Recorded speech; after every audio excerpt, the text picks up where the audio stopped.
그렇게 첫 출근을 하게 됐는데 첫 출근 날 대리님께서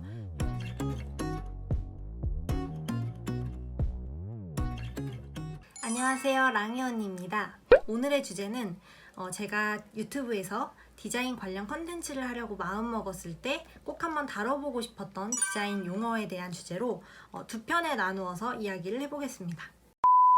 제가 처음 20살 때 6개월 정도 인턴으로 일했던 시각 디자인 회사가 있었어요. 그때 업무를 보면서 처음 접하는 디자인 단어들 때문에 굉장히 혼란스러웠던 경험이 있었는데요. 대학교 1학년 1학기 때 다른 학교들도 그런지 모르겠는데 저희 학과는 시각 디자인 학과인데 1학년 1학기 때 소묘 수업이랑 서형미술사 같은 수업을 주로 하고 디자인 실무에 관한 수업은 고학년이 올라가면서부터 들을 수 있었어요. 그런데 저는 또 하필 1학년 1학기만 하고 휴학을 하게 돼서 실무에 관해서는 하나도 아는 게 없었어요. 그런데 그때 교수님께서 쉬고 있지 말고 일을 좀 배워보라는 권유로 아주 갑작스럽게 들어갔던 회사가 바로 그 회사입니다. 그러다 보니 면접이라던가 업무를 위한 준비가 하나도 안 되어 있는 상태에서 출근을 하게 된 거죠. 그렇게 첫 출근을 하게 됐는데 첫 출근 날 대리님께서 형일씨 이거 눕기 좀 따서 넘겨줘. 형일씨 이거 폰트는 세리프보단 산세리프가 낫겠다. 형일씨 이거 목업 좀 해가지고 줘. 이러시는데 와, 명색이 디자인과 학생이라고 온 건데 다시 되물어보기가 너무 창피한 거예요. 그래서 들었을 땐 알아들은 척을 하고 혼자 제자리에 와서 용어를 하나씩 찾아보면서 혼자 해독을 했거든요. 그래서 그런 또 다른 과거에 저와 같은 초보 디자이너분들 또는 학생분들께 도움이 되고자 하나하나 설명을 드리겠습니다. 우선 첫 번째, 눕기입니다.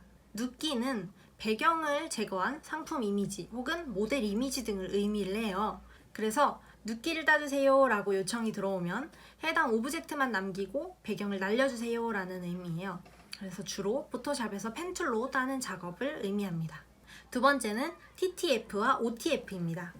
폰트 다운받으실 때 많이 볼 수 있는 단어인데요. 이때 뭐를 다운받아야 하는지 그리고 각각 어떤 용도로 쓰이는지 궁금하실 것 같아요. TTF는 트루타입 폰트로 처리 속도가 OTF보다 빠른 편입니다. 하지만 표현이 어렵다는 단점이 있어서 일반 문서 작업을 하는데 많이 사용이 됩니다.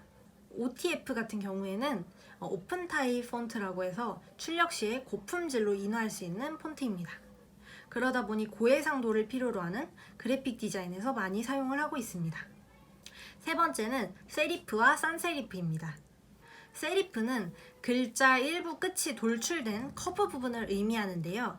이거는 고딕체랑 명조체를 비교해 봤을 때 명조체 끝이 이렇게 돌출된 커브 부분이 있잖아요. 그렇기 때문에 세리프의 대표적인 글씨체는 명조체라고 할 수 있습니다.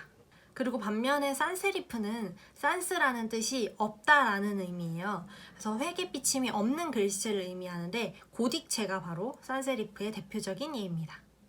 네 번째는 DPI입니다. DPI는 도트 퍼 인치의 약자예요. 1인치당 점이 몇 개인지를 나타내는 도트의 밀도를 뜻합니다. DPI 수치가 높을수록 도트의 개수가 더 많고 더욱 선명한 이미지 구현이 가능합니다. 고해상도 이미지를 원하실 때 DPI를 높게 설정해서 작업을 하셔야겠죠. 다섯 번째는 레이아웃입니다. 레이아웃은 많이 들어보셨을 텐데요. 텍스트, 이미지, 버튼 등 여러 가지 요소를 조화롭게 배열하거나 배치해서 메시지를 한눈에 보여주는 것을 의미합니다. 여섯 번째, 그리드입니다. 그리드는 세로 단, 행간, 페이지 여백 등을 세밀하게 계산을 해가지고 일관된 레이아웃을 구현하는 데 필요한 것으로 격자를 의미합니다. 일곱 번째는 RGB입니다. RGB란 빛의 삼원색인 빨강, 초록, 파랑, 그러니까 레드, 그린, 블루의 약자입니다. 빛의 속성을 가지고 있어서 혼합하면 혼합할수록 명도가 높아지고 색상은 밝아집니다. 주로 컴퓨터 모니터나 스마트폰 등 빛으로 표현되는 색상을 나타낼 때 사용됩니다. 지금 보고 계신 이 모니터 화면도 RGB로 표현이 된 거예요. 여덟 번째는 CMYK입니다. CMYK는 청록색, 자홍색, 노란색, 검정색, 그러니까 사이안, 마젠타, 옐로우, 블랙의 약자입니다. 잉크에 기초한 색상 구현 원리를 따르기 때문에 색을 더할수록 명도가 낮고 어두워지는 특징을 갖고 있어요. 그래서 CMYK는 특히 인쇄물에서 많이 사용이 됩니다. 아홉 번째는 벡터입니다. 벡터는 점과 점 사이를 곡선으로 이미지를 구성한 건데요. 아이콘이나 캐릭터 등에 사용이 되고 일러스트레이터가 벡터 방식을 사용하고 있습니다. 다음 10번째, 레스터입니다. 레스터란 수많은 정사각형 모형의 픽셀로 이미지를 구성하는 방식입니다. 아까 일러스트레이터에서 벡터 방식을 사용한다고 설명드렸잖아요. 그래서 포토샵에서는 레스터 방식을 사용하고 있습니다. 11번째는 버짓입니다. 보통 견적 상담 때 들을 수 있는 말인데요. 말 그대로 버짓, 예산입니다. 저희가 생각한 버짓이랑은 맞지가 않네요 라는 말은 저희 예산이랑은 맞지가 않네요 라고 해석하시면 되겠습니다. 12번째, 네고하다입니다. 네고는 네고시에이션에서 앞글자 네고만 따온 말로 협상을 의미합니다. 거래 시에 디스카운트를 의미하는데요. 견적 상담 때 내고 가능할까요? 라는 말은 간단하게 깎아주세요 라는 말로 이해하시면 되겠습니다. 13번째, 레퍼런스입니다. 레퍼런스는 디자인을 기획하고 제작하는 과정에서 참 많이 듣게 되는 말이에요. 다양한 의미로 쓰이겠지만 디자인 실무에서는 주로 아이디어를 구체적으로 보여줄 수 있는 사례라는 뜻으로 쓰고 있습니다. 아직 실현되지 않은 디자인 기획안을 누군가에게 설득시키기 위해서 또는 상대방에게 자신의 아이디어를 설명하기 위한 다양한 사례 모음집이 바로 레퍼런스입니다. 14번째, 바리에이션입니다. 컬러 바리에이션, 사이즈 바리에이션, 이걸 설명을 드릴게요. 컬러 바리에이션은 기존의 색에 변화를 주는 거예요.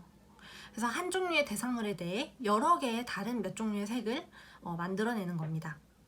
그리고 사이즈 바리에이션은 이 디자인으로 사이즈 바리에이션 해주세요 라는 말은 어떤 시안이 나왔을 때 그거를 가로가 긴 현수막 사이즈로 혹은 A4 크기의 전단지 사이즈로 아니면은 반대로 세로가 긴 X배너 사이즈로 각 규격에 맞게 하나의 디자인을 사이즈 변경해야 하는 경우를 의미합니다. 자, 여기까지가 제가 준비해온 1탄이고요. 바로 이어서 2탄 준비해 오겠습니다.